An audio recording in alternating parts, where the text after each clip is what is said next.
Livro De Volta ao Lar, do Feminismo à Realidade, de Mary Price. Tradução, adaptação e atualização por Júlio Severo. A responsabilidade esquecida. Deus deu aos pais, e só aos pais, a tarefa de moldar os valores de seus filhos. Depois de entregar os 10 mandamentos ao povo de Israel, Moisés disse: Ouça, ó Israel, o Senhor, nosso Deus, é o único Senhor. Ame o Senhor, o seu Deus, de todo o teu coração, de toda a tua alma, de todas as tuas forças. Que todas essas palavras que hoje te ordeno estejam em seu coração. Ensine-as com persistência a seus filhos. Converse sobre elas quando estiver sentado em casa, quando estiver andando pelo caminho, quando se deitar e quando se levantar. Deuteronômio 6, do 4 ao 7. Para dar mais ênfase, Deus repete esse mandamento em Deuteronômio 11, 19. Ensine-nas a seus filhos, conversando a respeito delas quando estiverem sentados em casa e quando estiverem andando pelo caminho, quando se deitarem e quando se levantarem. Nossa responsabilidade de ensinar valores morais e espirituais aos nossos filhos não pode ser entregue a outras pessoas. Tanto Deuteronômio 6, 7 quanto 11 e 19 deixam claro que esse treinamento deve ocorrer no lar, durante todo o curso da vida diária da família. Nenhum professor de escola pública, nenhum professor de escola dominical está ali para ensinar seu filho quando ele se deita para dormir, quando se levanta de manhã e quando se senta em casa durante o dia. E também os professores geralmente não estão ali para dar aulas quando seu filho está caminhando pela estrada. Se quisermos criar filhos dedicados a Deus, precisamos assumir essa responsabilidade de volta. O único motivo por que o governo quer controlar totalmente a área da educação é que os pais estão dispostos a renunciar à sua responsabilidade para com seus filhos. Se os pais começarem a se recusar a deixar que seus filhos lhes sejam tirados, nenhuma autoridade poderá fazer nada.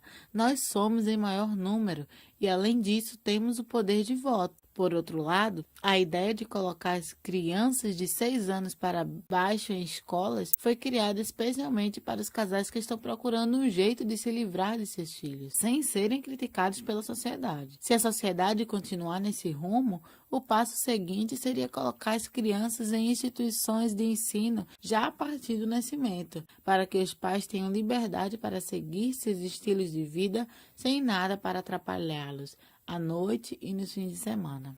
As instituições cristãs não são a resposta perfeita. Alguns pais cristãos têm recorrido às escolas cristãs depois de ver com os próprios olhos a extinção da moralidade e dos padrões acadêmicos na educação pública. Isso é muito bom, enquanto as escolas cristãs estiverem envolvidas apenas na comunicação de bons conhecimentos e fatos. Mas parece-me que às vezes a escola cristã se torna fonte de treinamento moral e espiritual, de um modo prejudicial à autoridade dos pais cristãos. Jay Adams escreve com referência à escola cristã: o ambiente de sala de aula é ideal para estabelecer e mudar padrões de vida.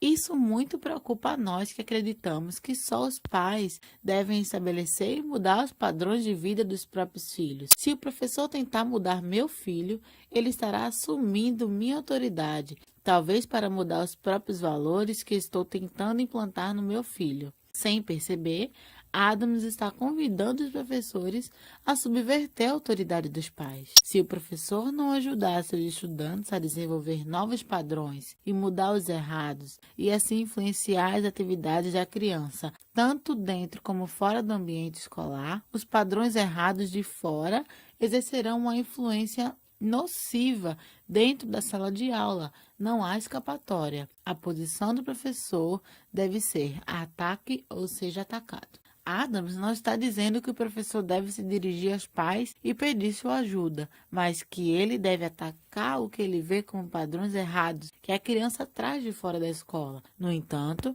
o que a criança aprende fora da escola é a responsabilidade direta dos pais e talvez até seja fruto dos esforços intencionais dos pais. Se os professores cristãos, então, agirem sem consultar os pais cristãos, eles estarão atacando a autoridade dos pais. Os professores não são pastores ordenados. Acredito, como C.S. Lewis, que os professores que assumem a responsabilidade de dirigir espiritualmente a vida dos nossos filhos são injustos com os pais cristãos que acabam achando que os professores profissionais são melhores do que os próprios pais. É também injusto esperar que os professores que gostam de ensinar consigam fazer papel de mãe para 30 crianças de uma vez. Contudo, muitas escolas cristãs dizem que formar o caráter da criança e a treinar para se conduzir como cristão.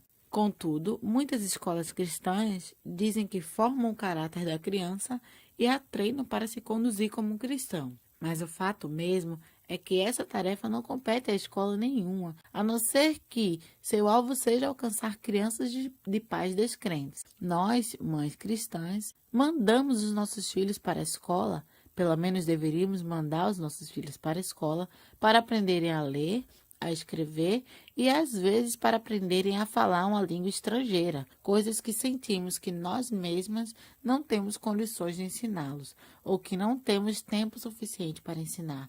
As qualidades do caráter, como a persistência, a integridade, a responsabilidade pessoal, elas devem aprender em casa.